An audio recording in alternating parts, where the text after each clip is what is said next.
ঝালকাঠি নলছিটি পৌরসভার জলাবদ্ধতা, অচল ড্রেনের অবস্থা ও অপরিকল্পিত বজ্র ব্যবস্থাপনায় চরম ভোগান্তিতে পড়েছেন বাসিন্দারা। প্রথম শ্রেণীর পৌরসভা হলেও নাগরিক সেবার বেহাল অবস্থায় ক্ষোভ বাড়ছে সাধারণ মানুষের মধ্যে। বৃষ্টি হলেই ড্রেনের পানি নামতে না পেরে রাস্তায় জমে থাকছে। ড্রেনের মুখ ময়লা আবর্জনায় বন্ধ হয়ে থাকায় সৃষ্টি হচ্ছে দীর্ঘস্থায়ী জলাবদ্ধতা। এদিকে জমে থাকা পানিতে অ্যাডিস মশার বংশবৃদ্ধি বেড়ে যাওয়ায় ডেঙ্গু পরিস্থিতিও উদ্বেগজনক হয়ে উঠেছে। জেলার বিভিন্ন এলাকায় বাড়ছে ডেঙ্গু আক্রান্তের সংখ্যা। সামান্য একটু বৃষ্টি এলেই আমরা তলাই খাই। কোনো ড্রেনে কোনো লামার কোনো ব্যবস্থা নাই, ড্রেন আছে সব ভরিয়ে রয়েছে।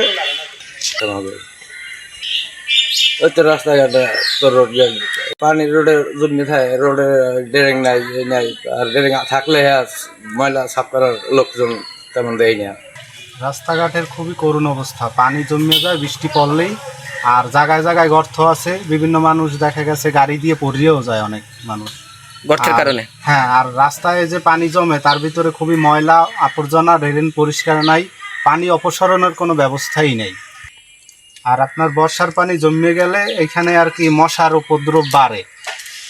মশার কারণে রাত্রে ঘুমানোও যায় না, বিভিন্ন মানুষ অসুস্থ হয়, আপনার জ্বর হয়, দেখা গেছে অনেকের টাইফয়েড। আর ময়লা আবর্জনা একটা নির্দিষ্ট জায়গায় পড়ে। স্থানীয়দের দাবি, দ্রুত ড্রেন পরিষ্কার ও পুনর্খনন, নিয়মিত মশক নিধন কার্যক্রম, ফগিং এবং প্রতিটি ওয়ার্ডে সচেতনামূলক উদ্যোগ জোরদার করতে হবে। পাশাপাশি নির্দিষ্ট ডাস্টবিন স্থাপন, প্রতিদিন বর্জ্য অপসারণ এবং আধুনিক বর্জ্য ব্যবস্থাপনা চালুর দাবি জানিয়েছেন তারা। আমাদের রাস্তাঘাট খারাপ, আমরা সরকারের কাছে এইটাই আবেদন করি যে আমাদের রাস্তাঘাটগুলো হোক, মানুষজন ভালোভাবে চলাচল করুক, আমরা গাড়ি ভালোভাবে চালাই। এই রাস্তাঘাটের তেমন অনেক আগে থেকেই দেখছি যে কোনো উন্নয়ন নেই। হ্যাঁ, আমরা অনেক সমস্যায় এর জন্য পড়তেছি।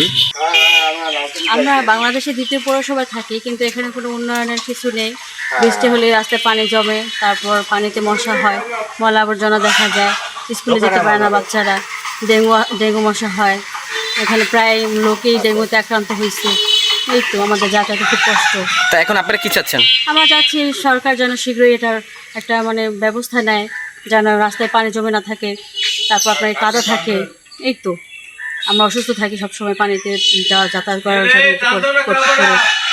বাংলাদেশের দ্বিতীয় পৌরসভা, আমরা সেই উন্নয়ন পাচ্ছি না। আমাদের সেই উন্নয়নের কোনো পানি, বৃষ্টি পানি জমে যায়, বন্যা হলে পানি দিয়ে আমরা ডেঙ্গু মশা বিভিন্ন রোগে আক্রান্ত হয়ে বাচ্চা আমাদের স্কুলে যেতে পারছে না। এই আমাদের দ্রুত কার্যকর পদক্ষেপ নিলে জলাবদ্ধতা কমবে, ডেঙ্গুর ঝুঁকি হ্রাস পাবে এবং নাগরিকদের স্বাভাবিক জীবনযাত্রা ফিরে আসবে বলে আশা করছেন স্থানীয়রা।